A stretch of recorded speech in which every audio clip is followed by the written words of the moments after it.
Já que entramos no assunto da renovação carismática, né? Você podia contar pra gente um pouco de como começa o movimento da renovação, né? Muita gente não conhece a história, né? O movimento que nasce nos Estados Unidos. Então você poderia contar um pouquinho pra gente como começou isso tudo e como veio parar no Brasil, né? A igreja aí que, graças a Deus, católica, é um movimento mundial.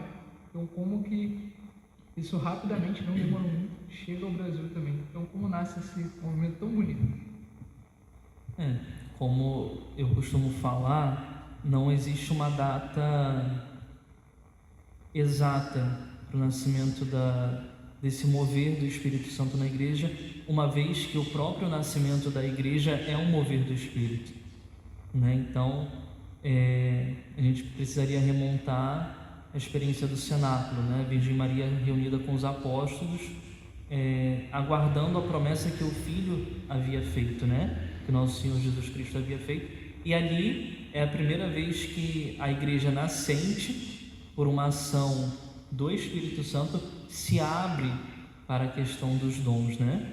Só que foi se passando os anos, os séculos, o milênio, e essa relação com a terceira pessoa da Santíssima Trindade foi sendo esquecida, né? Claro que a gente fazia o sinal da cruz, falava, né, em nome do Pai, do Filho e do Espírito Santo, mas não existia uma relação pessoal com as três pessoas da Trindade, né? Pai, Filho e Espírito Santo.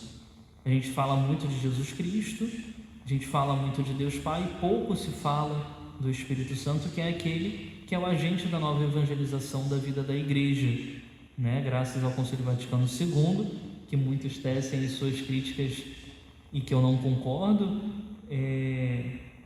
graças a esse concílio a igreja se voltou novamente a essa terceira pessoa da Santíssima Trindade, que é o Espírito Santo. E o nascimento da renovação carismática católica, ela, como você já falou, acontece nos Estados Unidos no final de semana, onde jovens, numa universidade, numa cidade que eu não me recordo o nome, até porque é difícil, mas no estado da Pensilvânia, nos Estados Unidos, se reuniram para fazer uma experiência de oração.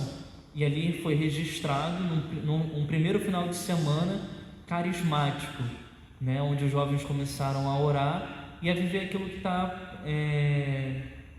anunciado, profetizado na Sagrada Escritura, né? Porque lá o profeta Joel vai falar, não me recordo o capítulo agora, mas ele vai falar, né? Os jovens terão visões, os vossos filhos e filhas profetizarão. Tanto o ter visões como profetizar, o dom de cura, o dom de milagres e vários outros dons são ação do Espírito Santo, né? Só que a igreja não estava fechada para essa ação, mas as pessoas que compunham a igreja estavam fechadas. Porque se a gente for olhar o surgimento das ordens religiosas, é ou não é o mover do Espírito Santo? Também são carismas que foram doados pelo Senhor, e é isso que é bonito, porque hoje a igreja entende que é um mesmo Senhor, de quem procede todos os dons, os carismas, porque não é uma posse nossa, né? E é muito bonito ver a igreja hoje nesse alargar os muros, né, da renovação carismática, que antes era um pouco mais fechada por conta dos estatutos, normas e regimentos, e em alguns lugares foi enfrentando as suas dificuldades, né? Às vezes acolhida pelos bispos, pelos padres ou até mesmo pela comunidade local, né?